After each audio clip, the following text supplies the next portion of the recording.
Watching the docuseries The Last Dance has been one of my favorite parts of my weekend. It definitely has helped fill the sports void right now. Personally, I have found myself loving the game highlights, not because the storyline isn't interesting, but probably just because I miss basketball that much. But as I understand it, Mike, you have a question as to how the most watched docuseries in history will be remembered. Was The Last Dance, Michael Jordan and the Bulls, brilliantly received because it's brilliant, or brilliantly received because we're so hungry for something? As I review that, and like the rest of us, I'm probably going to have to go back and watch it a second time. Why? Well, again, either one of the two B's, brilliance or boredom. It's either because it's so good, we got to watch it again. It's incredible. We might have missed some things. Or, oh yeah, let's watch it again because I've already watched everything there is to watch on Netflix and Hulu. I don't know the answer, but one of my concerns, I guess, about how history treats The Last Dance is exactly that.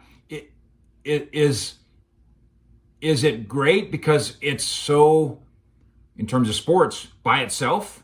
I mean, it has no competition, relatively speaking. If Hoop Dreams came out right now, and they were going head to head, wouldn't we recognize that Hoop Dreams is better? It's a better series, it's a better film, better documentary. I think that's possible. The other issues with me on The Last Dance, where was Juanita? The most important woman in the Bulls' 6-title run was Carmen Electra for an episode and a half? More important than Michael Jordan's wife? That leads me to maybe my biggest concern and what I'd like to see next about Michael Jordan and The Last Dance.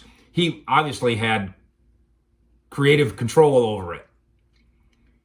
It didn't make him look bad very often. It made him look intense, made him look competitive, made him look ruthless, but they spun ruthlessness into being a positive. I'm not sure we learned a lot about Michael Jordan and whether or not he's like a good guy or a good dad or a good husband. I don't think we learned any of that because Michael didn't want us to learn that. He wanted us to know that his gambling addiction wasn't an addiction. He's just competitive. He wanted us to know that his level of irritation with teammates was leadership, not irritation. And he doesn't want us to know anything about, in fact, I don't think it's included at all. The official reason that he retired from basketball before his comeback, the official reason is because he wanted to be home with his family at the time. And I remember writing and saying, if Michael wants to be home with his family, who lives in Chicago, why is he in Birmingham playing baseball? And then after that in Washington, working for the basketball team when his family's in Chicago? I would be interested in one more Last Dance, part 11. All the people who don't love Michael or aren't scared of him, who don't like him, who are on his side, who have other stories to tell about, listen, he didn't just act mean, he was mean. He didn't just play the jerk, he was the jerk. It's not Carmen Electra that deserves some attention.